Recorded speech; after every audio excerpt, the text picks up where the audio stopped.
Thanks for clicking today's Doretta D. Rose report. I have one of the callers on the phone line ask about is there anything on Harlem Heat or Booker T as far as DVD wise.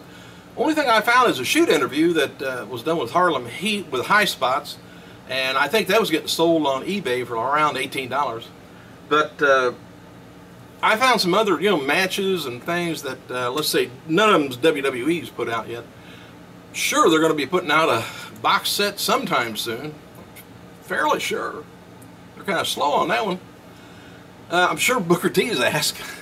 We're going around Raw, by the way, that Paul Bearer will indeed be the first name announced at the 2014 Hall of Fame.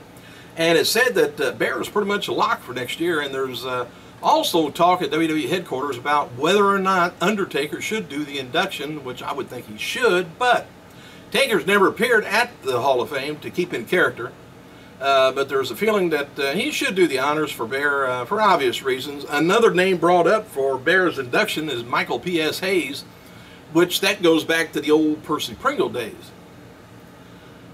They could use Kane. I'm sure he'd do it. He gets out of character sometime. Sin Cara, he's not been on the road with WWE for a few weeks now. He continues to check in from the Sin Cara gym down in Mexico, though. And WWE's 2012 annual report, it was filed last week, reveals that they have approximately 721 employees as of February. That includes WWE superstars and divas, who are classified as independent contractors, by the way. All right. Several sources have reported about John Cena's injury as just a deeply bruised heel. So if he don't turn heel, his heel did, making it a pain. Not the Achilles tendon tear, which WWE first reported last week. Word is that Cena will continue to work through the injury. So we can't do without him. Got to have Cena around. And what can't be a good sign for Ryback getting over in a feud with John Cena. Word is from Raw that he got like zero reaction when he came out after the main event on Monday's Raw to show that he was still in the building. Of course, that angle's kind of been done before, so they kind of pretty much knew he was still there. WWE's website's got a new article up looking at Summer Rae's Fandango's dancer, and they do acknowledge that she has an NXT past.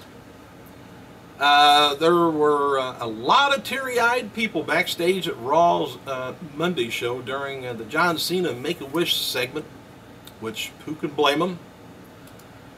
And about a year ago, a photo of Stephanie McMahon working out was released through RxMuscle.com with a tease of more photos to come. Well, TMZ obtained more photos of more of those photos, and it's Stephanie with Triple H and Dave Palumbo.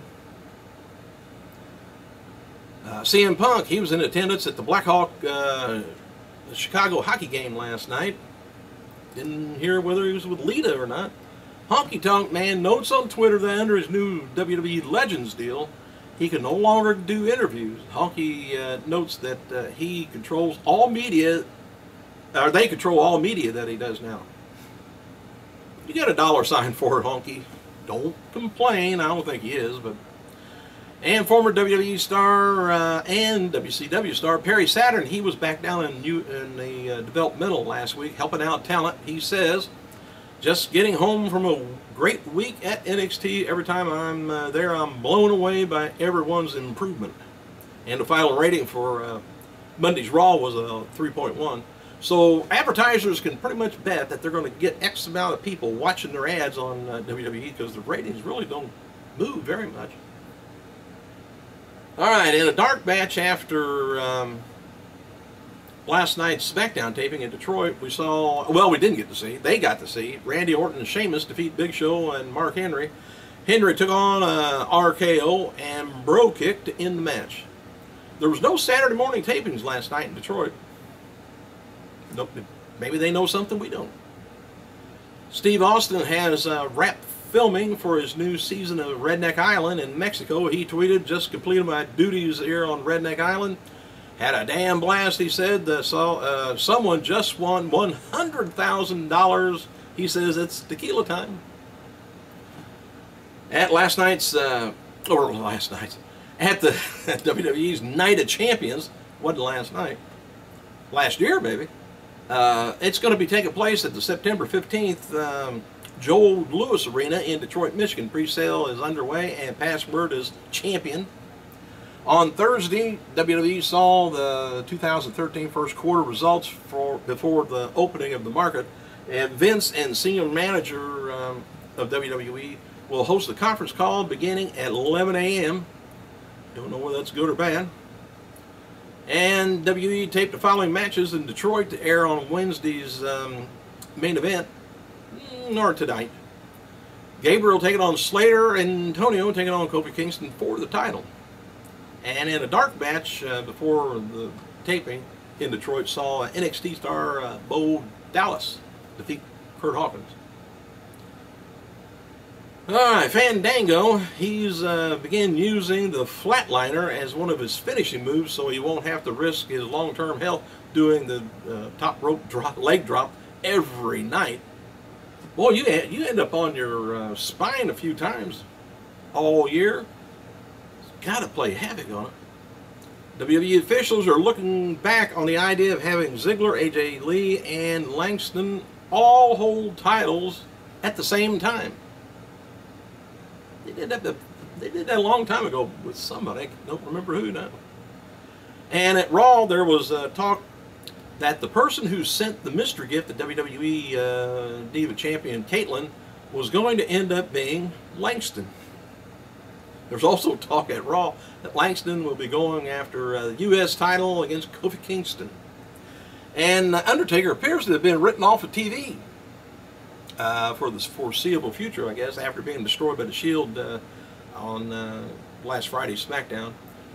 WWE officials are interested in having Undertaker wrestle a match at this year's SummerSlam, though. And regarding Taker defending the streak at WrestleMania 30 in 2014, there's already talk of Ryback getting the shot, but some feel Cena would get the best reaction as far as the match itself goes. Cena could help out, quite a bit. Ryback still needs a little more wrestling practice, let's say. All right, Monday's WWE Raw averaged about 4.2 million viewers, down from last week episode. Let me see, the past week's Raw had 4,200,000 the first hour, 4,300,000 in the second hour, and 4,200,000 in the third hour. Can't keep that momentum going. Despite, I think everybody stays in, because lately at the 10 o'clock hour, it's usually a highlight right there. Despite The Rock being teased at WrestleMania 29 that this may have been his last wrestling match, there's skepticism among, I think I'm going to sneeze, among some WWE wrestlers and staff. Well, most believe that when the time comes, Rock is healed up from all injuries and feeling good again, he's going to agree to work WrestleMania 30 in 2014. And it's said that Vince believes Rock will do at least one more match, and this is why they continue to promote The Rock on WWE television. WWE is hoping that The Rock will make an appearance at October's Hell in the Cell from his hometown down in Miami. And there's tentative plans in the works to try and get another WWE project on cable TV this summer. Something that is original, been earmarked for the network, but WWE network. We noted before that WWE is bringing NXT to the American TV this fall. And also there's talk of WWE new deal with Yahoo that will end their partnership with YouTube.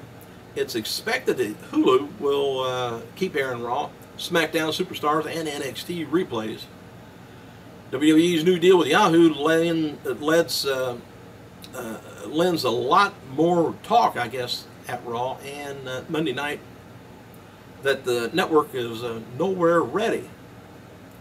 So there's feeling that the show, idea plans for the network will end up airing on E! And Yahoo.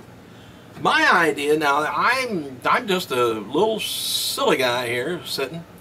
I say put something like the Diva show out there, put whatever other show they're talking about, put it on free television, see how the rating is. If it crashes, if it don't, we don't watch it, then that way it's giving you an idea we may not watch the network if we have to pay.